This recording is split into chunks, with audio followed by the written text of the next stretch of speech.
conservatorship checking account is needed in almost every conservatorship.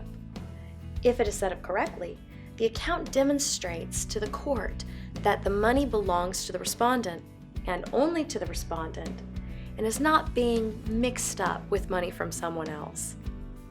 A properly established checking account also communicates that the conservator has authority from the court to manage and spend the money from that account.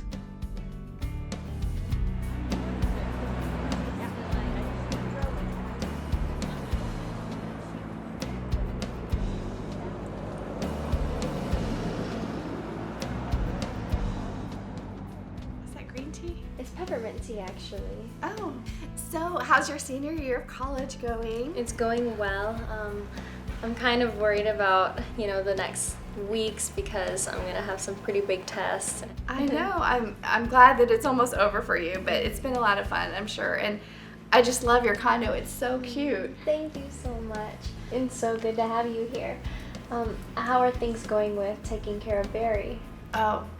Well, thanks for asking. It's going really well. Actually, I just finished setting up the checking account for him, so I'm really excited about that. That's great. How does that work exactly? What do you mean? Well, how do you set up an account for someone else? Because I'm thinking I might need to get a conservatorship for my mom, but I'm a little intimidated about how to do certain things like setting up an account. I'd love to learn more about it, though. Oh, all right. Well, the first thing I did was I contacted my lawyer, and he was great, and he walked me through the whole process. And then I would say you'll want to get a bank that's convenient to you because you may need to go to the bank from time to time. And for me, I chose a bank that was near my house, and it also is where I have my personal checking account, so that makes things a little bit easier. So do you make the account a joint account between you and Barry? No. Actually, setting up a joint account is a big no-no, but my attorney advised me that I could use Barry's social security number. That's how I set up the account, and that it should be under the name Conservatorship of Barry, with me listed as conservator. Do you have ownership in the account? No, I don't have any ownership rights in the account. Also, I'm not allowed to be listed as the recipient for pay on death, which is, you've heard POD, or transfer on death, which is TOD. And my attorney did warn me, though, that many times the banks will try to list the conservator as a joint owner on the account, but that's not correct. And when I went to set up the account, they tried to list me as a joint owner on the account.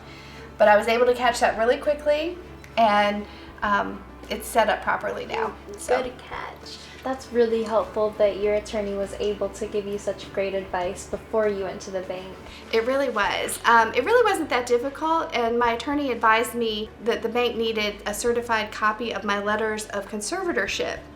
And I got those letters from the probate court clerk's office.